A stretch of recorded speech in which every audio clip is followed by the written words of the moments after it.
gentle breeze blew outside, Uncle Ibrahim called Tuna to join him on the wide balcony. "Come here, Tuna," he said in a soft, inviting voice. "Call Suna as well. Today, I am going to tell you an ancient story that drifted through the desert sands, a story that holds a very great secret." Uncle Ibrahim's eyes sparkled with the excitement of the tale he was about to share. Suna came running and sat cross-legged next to her brother, Tuna. Both of them held their breath, waiting for the words to fall from Uncle Ibrahim's lips. He cleared his throat and began.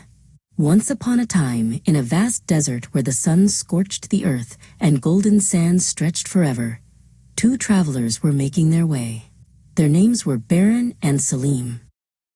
Baran and Salim were exhausted after traveling for many days.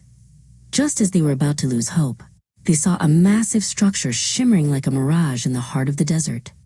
It was a magnificent resting facility, decorated with sparkling jewels and silver-inlaid doors. It stood there in the silence of the dunes like a beautiful dream. When they stepped inside, the sight took their breath away. There were silk carpets, crystal chandeliers, and the sweet scent of incense in the air. But most amazing of all was a giant table in the center. It was filled with the freshest fruits, bowls of creamy milk, golden honey dripping from combs, and various delicious dishes, all ready to be eaten. As soon as Baran saw the feast, his eyes lit up, and he immediately reached for a bright red apple. "Look, Salim," he shouted. "This place is empty. Everything has been prepared just for us. We should enjoy it while no one is here. Come on, eat and have fun." Baran began to grab handfuls of food, biting into fruits and tossing them aside, spilling milk as he gulped it down. Salim, however, stood back and observed the room with respect.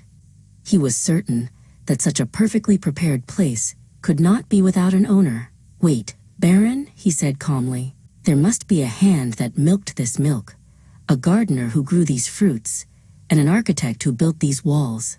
All of these wonders could not have appeared here by themselves." Baran laughed at Salim's words and continued to waste the food, treating the palace as if it were his own. He even knocked over decorations and stained the silk rugs. Eventually, after eating far too much, he fell into a deep sleep on the floor. Salim sat quietly nearby, waiting and watching, refusing to touch anything without permission. Suddenly, the heavy doors of the palace swung open, and the true owner entered, a great sultan. He looked powerful, yet filled with kindness. He walked straight towards Salim and smiled warmly. "Welcome, my wise guest," the sultan said. "Even though you could not see me, you recognized my presence and showed respect to my home." The sultan then turned to Baran, who had just woken up and dropped his plate in fear. The sultan's face became serious. "And you," the sultan said, "treated this hard work as if it were nothing. You ruined what was prepared with care." The sultan rewarded Salim by giving him the keys to the palace, while Baran was banished back into the lonely desert for his lack of gratitude. Uncle Ibrahim finished the story and looked into Suna's eyes.